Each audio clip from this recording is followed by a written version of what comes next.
Hello neighbor, I'm Robert Burns, and it is such a delight to be back with you. And as you noticed in the headline, as most of you will know, we have done quite a few series of sound off posts with regard to John Bell Edwards' auction appointee Jeff Henderson and Henderson Auctions and all of the fraud related litigation that is going on with that particular company. And the business report actually took and really did sort of a overview of all of the features that we have given to you. And we're going to cover that business report article today because Penny Font, the writer of the business report who did the article, did an outstanding job. And she went so far as to reveal one thing that we have heretofore held back. And that is, well, what ultimately happened with these disputed wire transfer payments that were entailing the Crown Casino or the Isle of Capri Casino. And we'll get to where they said they went in just a moment, but I want to take just a little bit of an opening period here to talk about the business report and what it is. Here is the cover for the edition in which this article was placed. It's the February 1st through February 13th, 2007 edition. And for those who are maybe out of town or not from Southeast Louisiana, the business report is the dominant publication for business folk in Southeast Louisiana. Their distribution is massive, both by way of email, and we're going to give you a link to the actual article that Ms. Font wrote. But my point is that you are talking about average household income that subscribe to the business report substantially higher than for your typical local newspaper. And just within this edition itself, you'll see where they featured some of the top 10 home sales that took place in 2016 in Baton Rouge. And we'll just flip to that page for just one moment just to give you an idea, you know, of the income level and the net worth of the folks who read this publication. Basically, you're talking about the movers and shakers of Baton Rouge. You'll see this $5.5 million transaction, and I believe just below it, I don't know, what is that, $3.2 million. And they profile the other 10 real estate transactions, the top 10 for residential real estate in the Baton Rouge area. But I said all that to say this: you are talking about the true movers and shakers throughout Southeast Louisiana. And I say Southeast Louisiana because even though it is the Baton Rouge business report, trust me, the subscribers went way beyond just Baton Rouge. Now, what was revealed in this article that Ms. Font put out? And it came out earlier this week. In fact, those folk who subscribe to the business report, they don't even have it yet. It has not reached their mailboxes yet. So a lot of folk will not have actually seen this. I went over, after I saw it on the online version, I went over to Business Report's headquarters and I purchased several copies. And what I'd like to do, I'm going to kind of step aside and we're going to let the article itself take center stage. Now, what you're seeing here is photos taken from an auction done at Henderson Auctions back in the last fall. And the gentleman pictured right here is none other than Ken Bueller, who is actually calling the auctions for Henderson Auctions on that day. Mr. Bueller is an interesting character in himself, in his own right. I'm not going to devote a lot of time in this feature with regard to it, but we're going to give you a link so that you can go and see. Now, at one time, Ken Bueller was a very widely known name in this city, but due to some adverse circumstances, that's not the case anymore. And as you can see, you know, he's had a little wear and tear there, but he's still dutifully carrying out duties for the Hendersons in calling their auctions.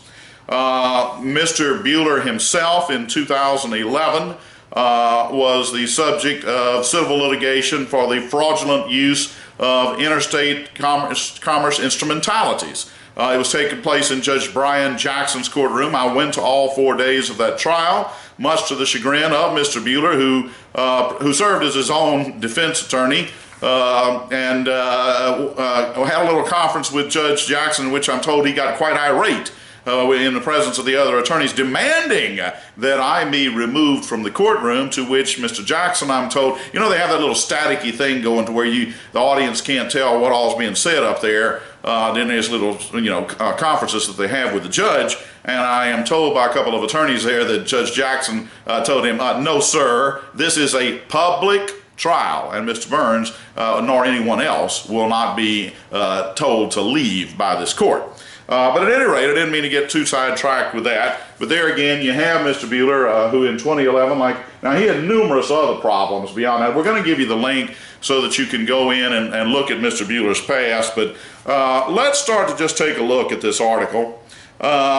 It talks about the Star Casino, the Crown Casino. I want to just read a few excerpts. We've got them highlighted for you here because she kind of succinctly captures all that we have been talking about in the individual sound-off features that we have given you. Now, as you have probably noted, I am a former federal fraud investigator, so when I put out a piece, we give you all the supporting documents. I don't like to leave anything to wondering, okay? So you can take it to the bank. When I put it out there, it's accurate, all right? And Ms. Font, too, I can tell, takes a great deal of pride in making certain what she says is accurate. And let's start off with it. She says, I hope we all make a ton on that boat. Those 10 words were expressed in a June 23rd email between Henderson Auctions and one of its former salesmen, which we will all know is James Blake Everett, if you've been following the posts that we have done, and it entailed the Lake Charles Isle of Capri riverboat.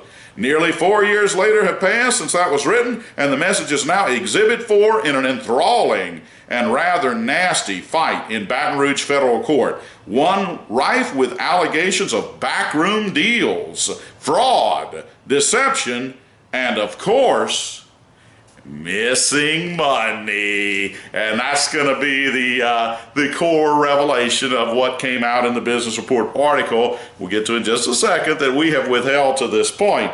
But he talks about Henderson Auctions, a former National Auctioneers Association Hall of Fame inductee. We've relayed that to you in the past, and once again, we'll give you Keith Babb's invocation or his initiation of Marvin Henderson into the Hall of Fame. Most of you will recall Keith Babb's venom-filled email to me that we provided as part of the Freddie Lee Phillips ouster video. We'll give you a link to that email that Mr. Babb sent to me. Basically, he's upset that we are revealing all of this, the corruption that goes on within the Louisiana auction industry, and it is massive. And he vented about, well, I don't know who you think looks at your rants. Well, gee, Mr. Babb, if nobody watches them, why are you getting your shorts all in such a wad, Mr. Babb? In fact, I got a feeling you're probably going to watch this, even though you say you want off the list. You just gave us this temptation, can you? All righty, well, let's go ahead and go forward on it. We're talking about Marvin Henderson having potentially carved off thousands of dollars in cash from the sale of the river road, possibly unbeknownst to his own son and daughter, who now own the auction house. And earlier this month, Judge Shelley Dick, and we're going to give you the link to the feature we did the moment the ruling from Shelley Dick came out, declining to release Marvin Henderson from the litigation entailing the fraud. It talks about Henderson's legal arguments being, quote, disingenuous. And it says Henderson's son, Jeff Henderson, now runs the company as president and CEO. Well, that's kind of funny. That may technically be the case, but as you'll read in the article,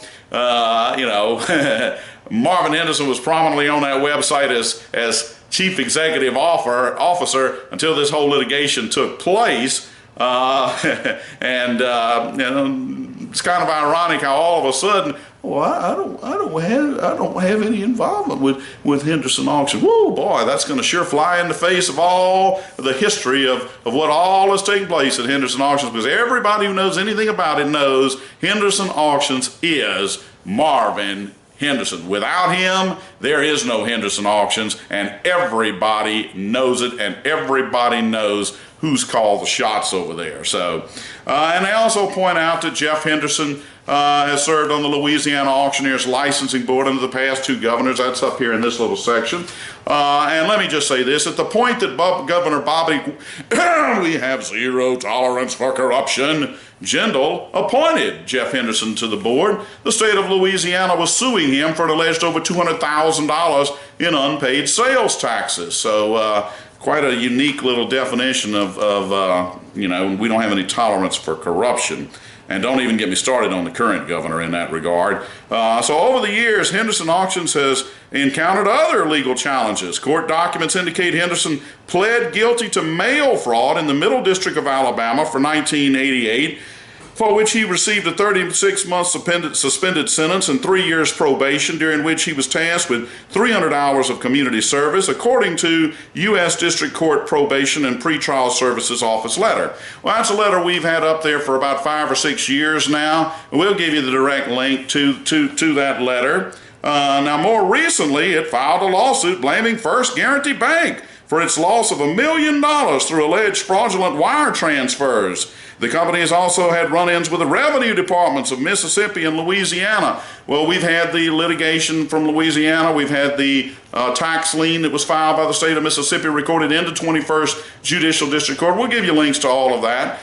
It made for very easy gleaning of the facts for this article. And with regard to the First Guarantee litigation, we'll give you the link for our full-blown feature that we did with regard to that. And it's interesting to note that First Guarantee's counter-argument, one of their key counter-arguments, is defense number 12, which said that the $1 million in fraudulent wire transfers that you incurred in losses, Mr. Henderson, came about as a result of your own negligence, lack of oversight, lack of management, lack of review. So I mean, we'll give you the link for that little post as well. So Henderson Auctions was also at the center of a controversy over its purchase through a separate company called the Lottie Group of 22,000 Hurricane Katrina era FEMA trailers, which became a public concern over formaldehyde. There was an article that I recently wrote for a fellow blogger. He and I are good friends. We differ a little bit politically, philosophically, but we both we will grind our teeth into corruption, and that being Tom Aswell with Louisiana Voice. So we'll give you a link for that article about the disposition currently of those FEMA trailers that had the formaldehyde. Many of them have made their way up, believe it or not, to North Dakota and continue to have the elevated levels of formaldehyde. In defense of the Hendersons, I do want to say, though, when they auctioned those things, they clearly had the disclaimer on them that it should be used only for recreational purposes, you know, and that, you know, that's what their intended purpose should be. Now, what the bulk buyers did after that, well, they have no control over that. But it's just the fact that all these years later, the formaldehyde risk is still there. You had environmental groups that weren't very happy about these things, the federal government even putting these hands into the folks that would be living in those trailers. But one of the final quotes, and then I'm going to move on to something new that we have not covered in previous posts, but Henderson insists that, quote, there is no controversy between me and my kids, and that he's not worried about the outcome of the case. He says, quote, I'm not perfect, but I have a legitimate business. Well, let me just say this. Mr. Henderson is recorded. We have video of him testifying before the House Commerce Committee that if you remove shield bidding, he has said that will run his company out of business. Well, shield bidding is illegal, all right? So, you know, he is saying that I wouldn't have that if I had been going around lying. Well, I'm sorry, but when you purport that you have a bidder out there that's willing to pay a certain amount and they're just a shield to run up the bid, that's lying. And obviously you have no qualms about it because you have said, at least to your credit, you were honest about it. You readily admitted in that House Commerce testimony, of which we have on video, that it's common practice. That in fact you have even said that strengthening the penalties for it would, and I quote, put me out of business, unquote, being Mr. Henderson. Many customers that we know, they know we do straight up business. These allegations don't mean nothing. Well, of course, that means they mean something, Mr. Henderson, because that's a double negative, of course. So that way, if they don't mean nothing, well, that would mean they mean something. And I think, based on the way things are going in that federal court trial, I would have to say, based on what Judge Shelley Dick ruled in early January, she says they do mean something. And she's given a pretty strong indication, Mr. Henderson, that you committed fraud. All right, now when we're talking about the riverboat deal, I'm not going to go into the links of that because We've done it in a previous video. You can go back. We're giving you the link to the one about Shelley Dick's ruling. If you watch the video on it, it's going to recap $600,000 for the boat, $300,000 to moor it, get it ready for sale. They get title to the Ivy House in Kosciuszko, Mississippi, along with, well, now here's the interesting part. It wasn't $340, it was really $461. And that's the crux, and that's what she gets to. By the way, here's another little picture of an auction being taken in November or so of last year. Actually, that splits a page, but you can see Ken Bueller once again there. You're catching him from the rear. They were just to kind of zoom in here. The business report did a very thorough job on this particular article. I would commend Miss Font, as I have called her and told her she did a great job. But at any rate, there is the whole crux of it.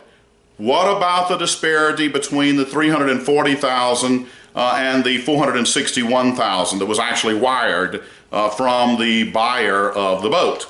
And that was what our headline dealt with. And I'm going to zoom it in right here because it says in July, Everett's attorneys, let me make sure we got that here.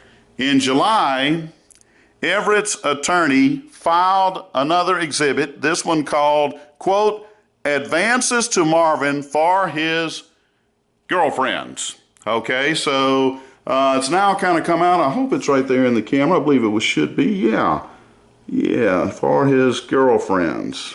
There we go. And so that would provide the explanation, perhaps, as to why the payment was kept on the hush-hush, that Jeff Henderson and Janet Cagley, Marvin Henderson's son and daughter respectively, would be in the dark about this. That, according to what we have here, that in fact she's got a figure down here, $141,519.68 were these little side wire transfers, and you have that paragraph that says that handwritten ledger shows that the dates and the amounts on these 10 checks, and it says advances to Marvin for his girlfriends. All right, then the article concludes by asking who's in charge, and I guess that would be a very relevant question because Marvin Henderson is the one who negotiated all of these deals, so naturally you're going to think, well, if this man tells me to wire him money, and he's president and CEO of the company, well, he has the authority to speak for it, and if I wire him the money, that ought to be that. Ironically, Jeff Henderson and Janet Cagley have now, when they had to revise their whole lawsuit because they didn't know about those wire transfers to their father, they had to revise the whole lawsuit and said, you had no business doing that. Our daddy don't have nothing to do. Now, there I'm using a double negative, but I'm doing it intentionally. Our daddy has nothing to do with Henderson Auctions. So let's kind of wrap it up. The payments constitute the crux of the case, which centers on whether Marvin Henderson had the authority to act on Henderson Auctions' behalf. Henderson Auctions' parent company sued BLH and Everett in May of 2014, alleging it is still owed $200,000 from the riverboat sale and any proceeds from the sale of the Ivy House.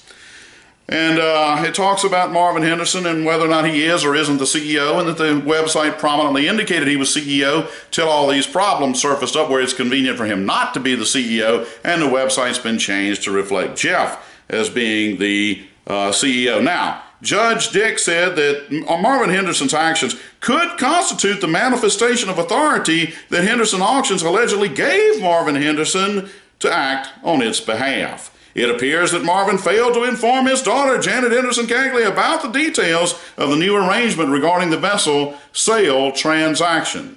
Now, each of these two gentlemen, Marvin Henderson and James Blake Everett, were only willing to make one quote. We'll read Mr. Henderson's first, and then we will read Mr. Everett's, and then I'm going to have some brand new material that I want to provide for you as we wrap this segment of Sound Off Louisiana up. Henderson's quote says, they're asking, do you have any reservations about having filed this litigation? And Henderson's response is, if I didn't think we would prevail, we wouldn't have filed the lawsuit in the first place, he says of Everett, and he laments, I'm sorry I ever trusted him. Well, I do want to say one thing. As I said, Penny Font did an outstanding job with this article, but she did leave out one critical detail. Early on in the article, she says that this whole thing is playing out in federal court. which it is.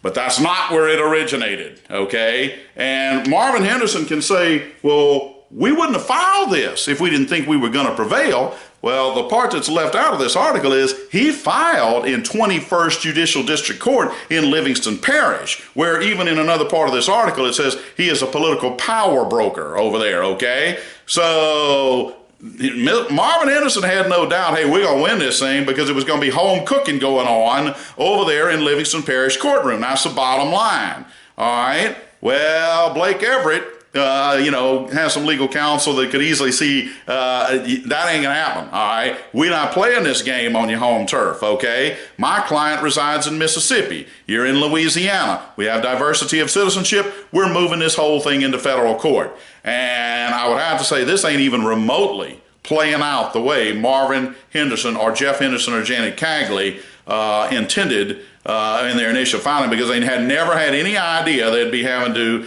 play this game in federal court as opposed to state court, most specifically 21st Judicial District Court in Livingston Parish. Now, with regard to Blake's only quote, he says, quote, "I wish I'd never heard of Marvin Henderson or Henderson Auctions." Now, I'm going to wrap this thing up by giving you one little bit of new information or a new feature that you may very well find interesting.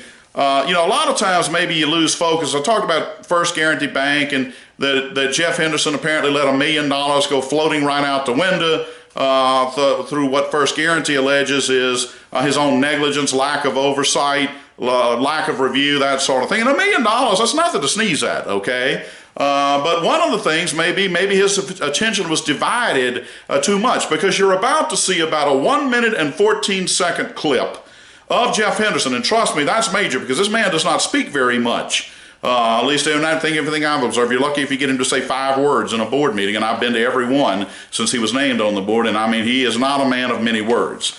Well, let me just say this. The 1 minute and 14-second clip that you are about to watch, this is a company called Fairlight Films. A gentleman named John Snyder, who came down to Louisiana. You remember when the film tax credits were all the rave? Film tax credit, Louisiana's going to be Hollywood South and all of this. And so everybody and his brother was jumping on this bandwagon.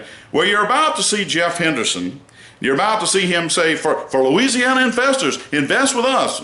Jeff Henderson and this guy, they formed a little venture to do movie productions, okay? And here's what I want to stress, and you're going to see it going across the caption as you see Jeff appealing for Louisiana investors. At the very time that Jeff Henderson is putting this plug out there that was available for John Q. Public to invest in, it's a YouTube video out there soliciting investors to step up to the plate. At the very time that he was making this appeal, what he doesn't bother with telling you is, oh, by the way, the Louisiana Department of Revenue is suing me for over $200,000 in sales taxes they say I haven't paid. And he also isn't bothering to divulge that, oh, by the way, my bank says that I let $1 million go out the window in fraudulent wire transfers due to my own negligence, lack of oversight, lack of review. So, and by the way, of course, once the legislature clamped down on the credits, well, then everybody said, oh, well, this game's no fun, and so the company, the LLC, and we'll give you the links for the Secretary of State's listings for the Fairlight Films listing. It's now inactive. It's no longer an active, and no longer actively out there. But my point is that you're dividing yourself so thin, and trying to look at investors. In full disclosure, Jeff, don't you really think they might be a tad bit relevant to let them know you're being sued by the state of Louisiana for alleged non-payment of sales taxes, and that your bank says, hey, I just let $1 million go out the window here in some fraudulent wire transfer. But don't let that concern you. Invest with me. Here's the video, folks.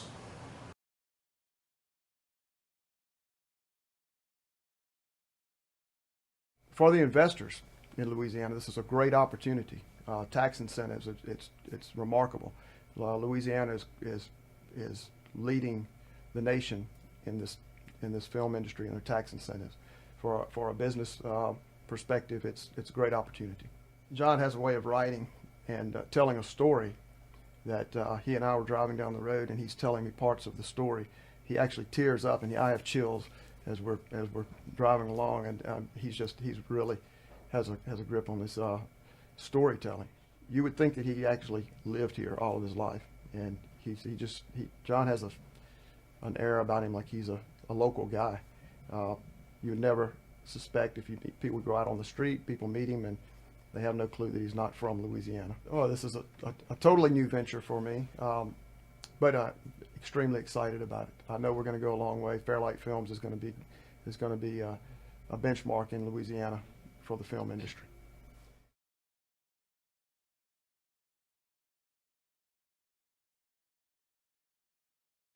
All right, well, you've just seen the video, and I'm going to wrap it up by just saying, in the words of the late C.V. Fergusson, you can't make this stuff up. Thank you so much. We look forward to seeing you once again for an upcoming Sound Off Louisiana feature. We have had an awful lot of new additions to our email list. Thank you so much for your positive comments and for the commentary you have put beneath each recent post that we put out. We very much appreciate your feedback. We're going to approve any kind of commentary as long as you don't start using profanity and cursing others whose opinion or name calling them. All of those I'm not going to approve. But short of that, whether you agree, disagree, put it out there. I'm going to approve it because I think that all viewpoints ought to be out there as long as you're civil about it. So once again, this is Robert Burns. We are so thankful for your dedicated viewership, and we look forward to bringing you another Sound Off feature in the very near future. Thank you so much.